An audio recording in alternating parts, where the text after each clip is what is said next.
Hey, what's going on, everybody? It's BDF 44 coming at you with another video. All right, so just want to do a little therapy session this morning, see how I'm feeling. Um, you know, life is still as it is, as it's always been, which is me trying to convince myself to do whatever it is I should be doing, which is always, and I mean always, a big challenge. Now, things that I want to do, most of the time, things that aren't very lucrative for me, things that are passion projects, things that I can do. Like art and playlists and all that stuff that doesn't really provide money are things that make me very happy. The things that make money are things that make me very unhappy.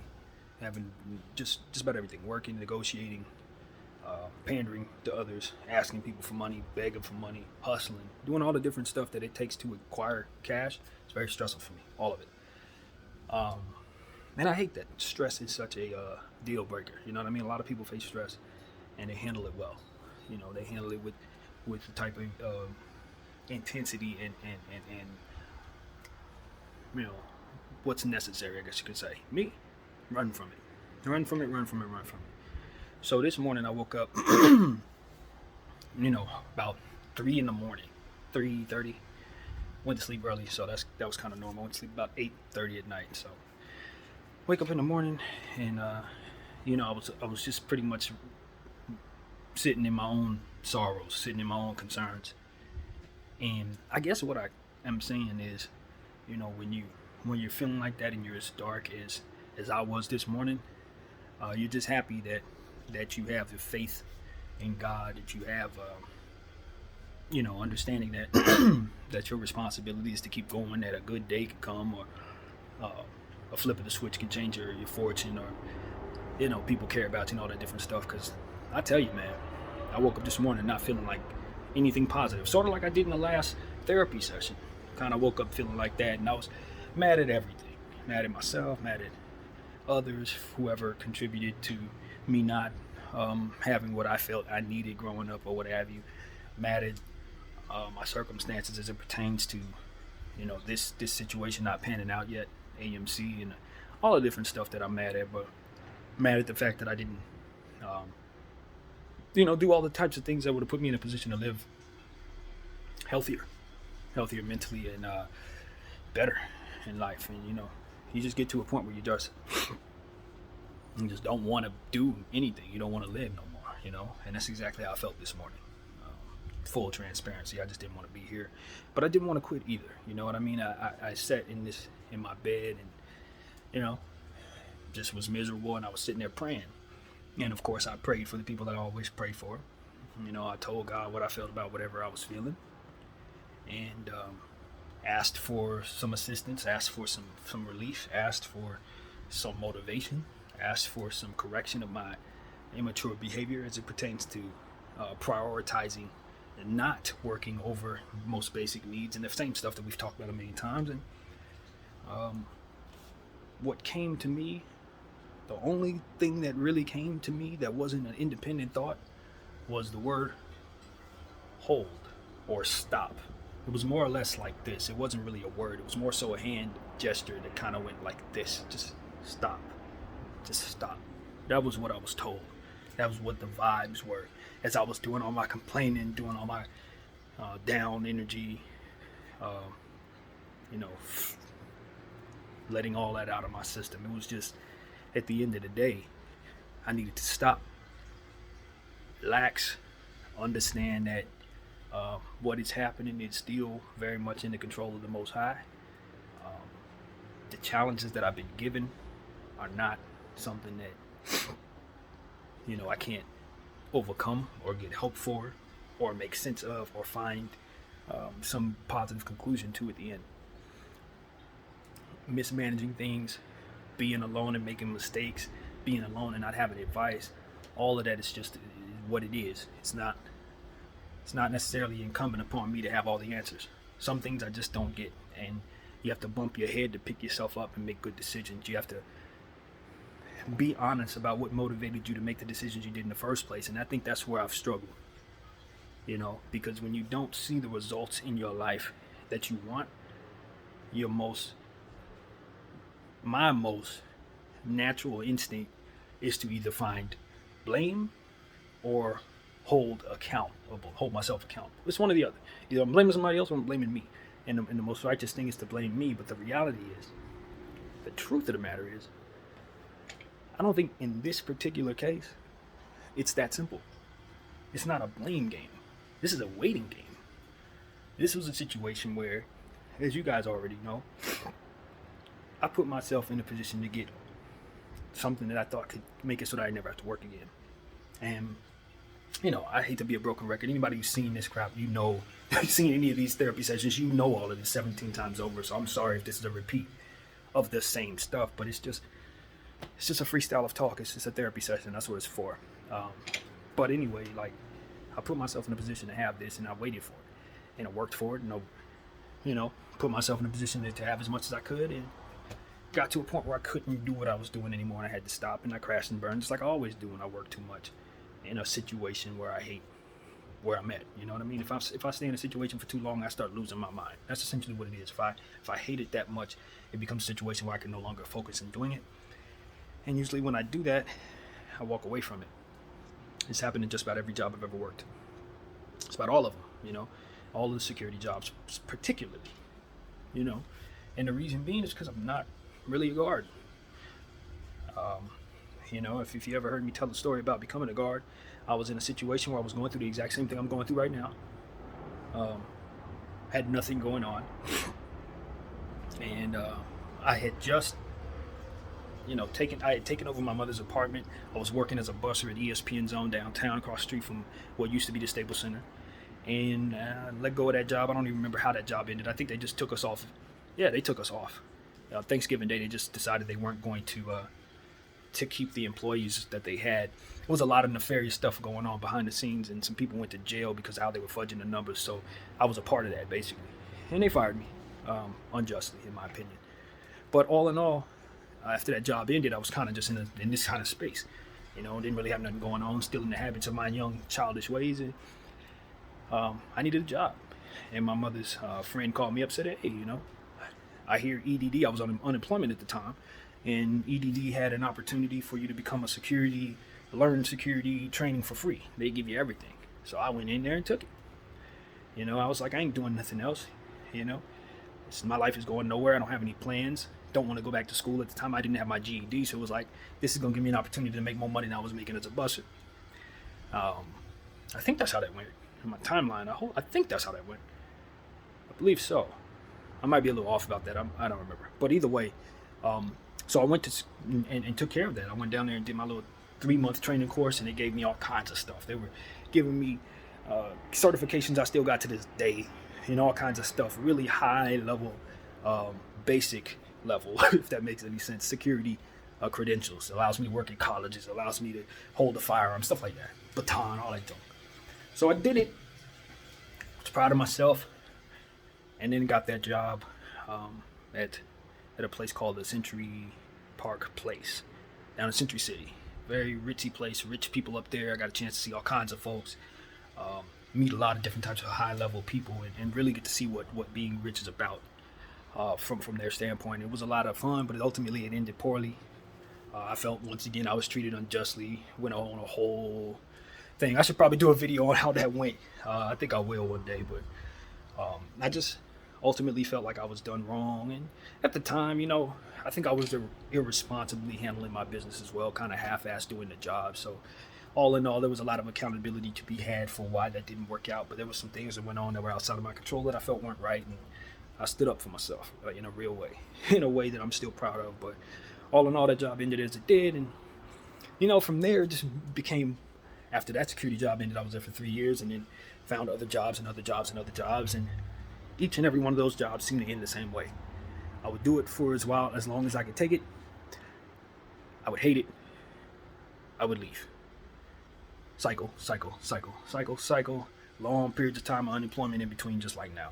It's just a pattern, man. And, it's because of a plethora of things.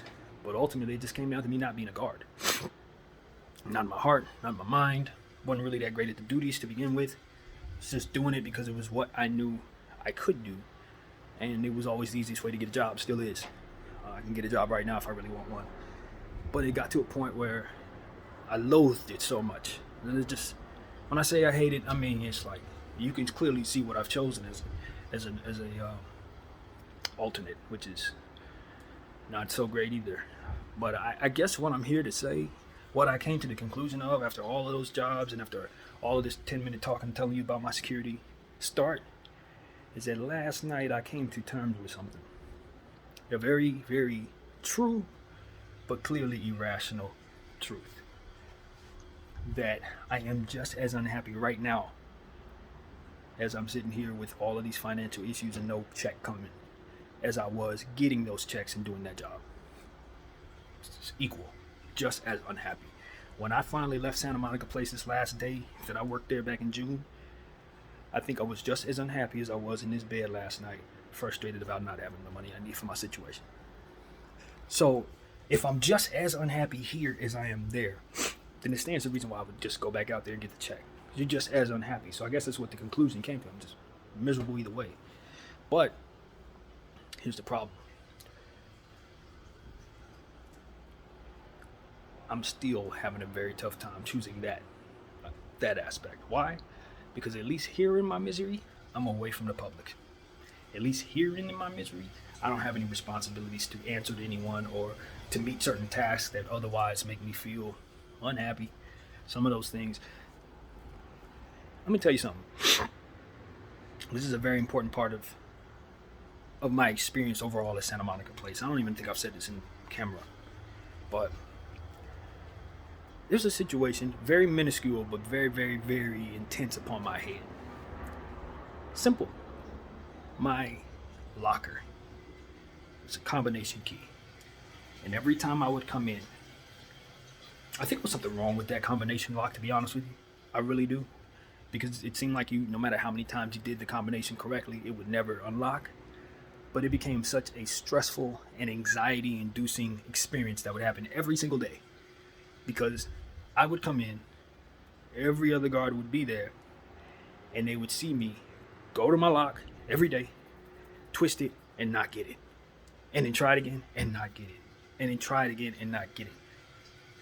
And it became a situation where that happened so much, and it made me feel so anxious and so uncomfortable that I would leave my lock unlocked so that I wouldn't have to do it.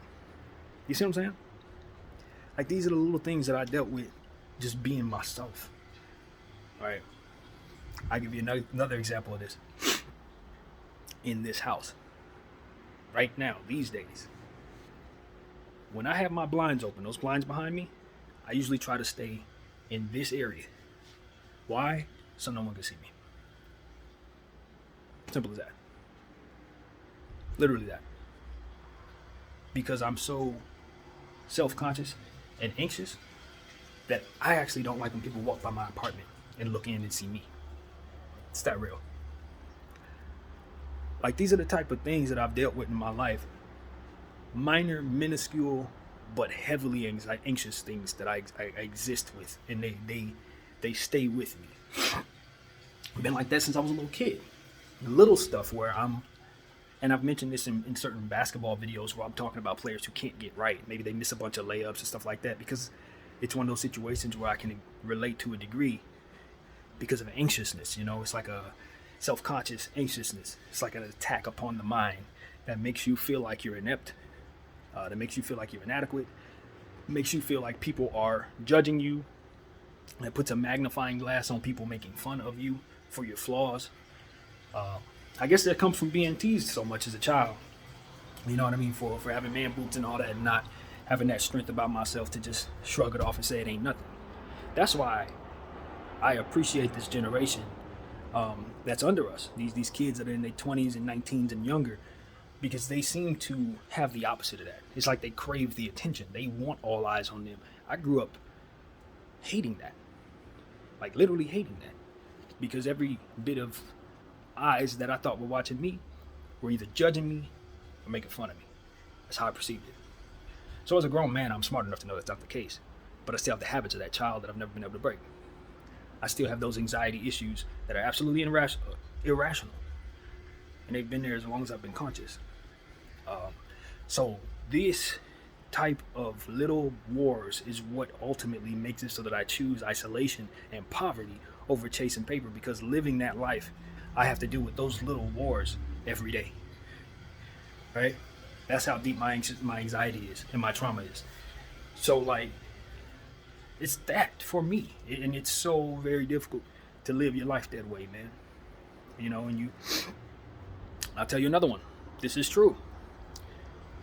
And you can probably cross-check this with all of my friends, all of my buddies who hung out with me in my 20s. I was a fairly handsome-looking dude. I'm not the worst guy in the world. Even older now, I still think I'm all right looking. You know, my mom was extremely beautiful, and my dad was highly handsome. I look worse than both of them. And I think my kids are going to be great looking because of those genetics. But the point is, I don't think that, like, when I think of myself, I don't believe myself to be ugly. And even if I were, there's confidence in the inner beauty. There's confidence in knowing who you are. Who cares what your face and your body look like? Honestly, who gives a damn? Most people don't. But my mind, the self-consciousness, the trauma of being teased or being perceived to have been teased. Probably wasn't even teased that much, but I took it in like it was constant. You see what I'm saying? Magnified it. That made it so that I never wanted to talk to girls. I talked to them as a friend. I always had girls who were friends. And I kept good friends because I never thought of myself as someone they would ever want. It's true. Because of my different flaws that I perceive to be a deal breaker. You know what I mean? Just a flat out deal breaker. So I would never, ever feel confident talking to girls. It would be so bad that I would sit in a club next to a woman that came over there to be talked to, and I would stay in awkward silence without saying anything. Because it's more comfortable for me to sit in awkward silence than to initiate a conversation where I feel I'm supposed to be the object of attraction. It's true. Now, I think, to be honest with you, that's kind of subsided some since I've gotten older. More confident in my body, looking at myself, working hard on myself. In that way, I've shaken some of that off, but you still won't see me running up to a stranger who I feel is attractive, even if I think she likes me or is attracted to me. It's not going to happen. I still live with that demon to this day. I really do.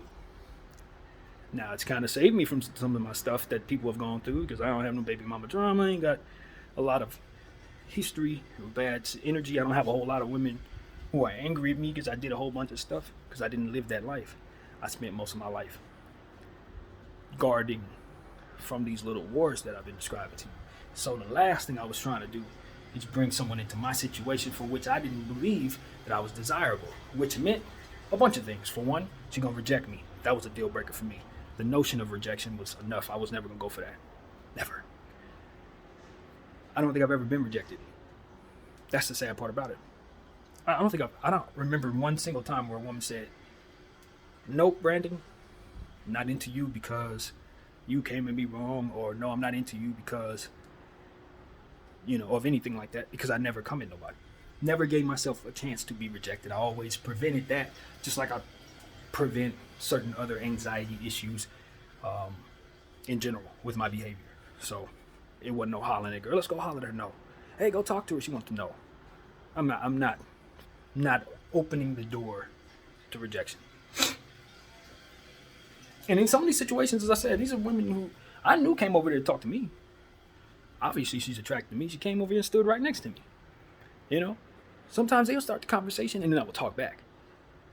But it ain't gonna be no, let me get your number. Because if you say no, I don't know. I guess that's, in my mind, death or something. I don't know. Probably something. Like really, it's like something that's far worse than just disappointment or rejection. It's like I should not ever let. It's like this. It's like rejection is equivalent to fire. You're not gonna touch fire. It's hot, right?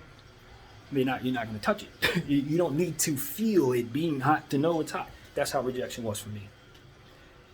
And so, like these little battles, man, I tell you, I love being who I am because of the different gifts that I have in this world. My all this different stuff, my poetry, all this stuff. I think I'll probably give you some poetry soon enough. Start reading off some of that stuff so it won't just sit in my phone for no reason. But point is, I got a lot of stuff that I think I'm good at. But what it comes with is these little wars that I deal with on a daily basis. I'm actually walking around my house right now, and we're keeping my voice down so people can't hear me talk about this. That's how bad this is. And yet, the irrational theory is any of them can click on my page and watch this. That's what helps me understand how far away from reality I am in this regard. But that's what anxiety and phobias do. And that's another thing that came to me last night. I think because I haven't actually gotten help for anything, I don't really know what I'm dealing with.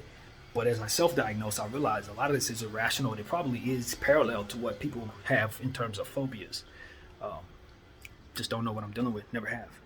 But it is what it is. You know, so all in all, man, I just come to tell you, man, I don't know who is really mentally ill. I don't know what levels of what. I know a lot of people get angry when they hear people talk about mental illness, people's decision makings. You know, a guy, like, for example, I was hearing Ticket TV talk about how Ben Simmons is so stupid because he's leaving $30 million on the table. I'm like, nah, stupidity ain't the word. He's so ill that he would allow himself to forego an opportunity of generational wealth to keep his psyche from facing certain fears. Like, I relate to that more than probably anyone talking about the conversation because I live it every day. I live that. I would be doing what Ben's doing. I would be. I'm doing it now with AMC. You see what I'm saying? It's my mind that provides me the ability to do what I love, and it's my mind that makes me pay for it. It's my mind that gives me the desire to be great, and it's my mind that keeps me from going after it. You know? And it's like, when I was laying in this bed last night, feeling as down as I was and talking about strategizing how I could go forward or not go forward, the one thing that I couldn't shake was I really do have a lot to offer the world. A ton to offer. And like 38 years in, having all this experience dealing with my own head, having all this experience living in Los Angeles, and the perspective I've had of knowing different types of people and being raised by the woman I was, etc., I just don't feel like I'm doing justice by quitting life. I don't think I'm doing justice if I were to let this thing go, just because I'm dealing with the same stuff that I've always dealt with. This is the same stuff I've always dealt with. It's not like there was ever a day in life where this wasn't the case. It's just that after 37 years of this, and I'm still failing, and I'm still digging into a deeper hole based on how it goes, it just becomes a point where it's like, well, shoot, it's going to get worse before it gets better. And I don't even have the desire to grab a shovel, let alone try to dig my way out of this. Do you understand what I'm saying? So that's where I'm at. As far as the car is concerned, like, I woke up this morning, got shaved my head, did all my stuff. I was very, very proactive in terms of making sure that I prepared myself for the stresses of the day. And I called the people like I always do, and they said 36-minute wait. So I said, no, I hung up the phone. I did what I'm doing now. But the point is like, I don't have the desire to take the steps necessary to get my vehicle back this time. I really don't. It ain't in me. For one, in order to do that, I have to either sell more shares, as to which the stock is cut in half because they're bleeding it out right now for obvious reasons. Or not so obvious reasons, but everything is bleeding in the market. So that keeps me from wanting to call my grandparents as well to ask them to help me with money, because I know they're bleeding just like the rest of the world right now. So this is the wrong time to be asking people to help you. But at the same time, it's like, I don't have any options. And my anxiety and my BS ways is what I'm going to call it, BS ways, because they don't allow me anything but BS as a result. It's just the world's going to close in on me one way or another. See, that's the problem. It would be ideal for my brain if this could stay this way.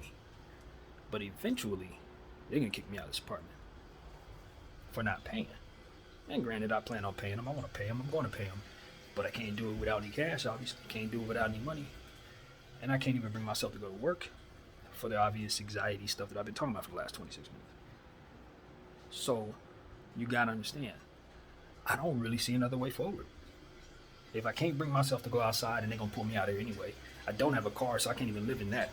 It's like, I don't see too many more options. I don't see any more options that I will allow myself. Now, granted, the true reality is, there's a million options, right? There's a billion, even. In some cases, I can do a multitude of things. I can't bring myself to do anything other than sit here and hold this camera and talk about all the stuff that I can't seem to do. And so that's what it is. It's the lack of motivation. It's the inability to prioritize properly based on anxiety. It's the unwillingness to do what it takes to face that anxiety in order to meet reality's circumstances. And ultimately, it's the defeatist nature of feeling guilty for not being able to do so. That's what it is. So I think I'll leave it at that, man.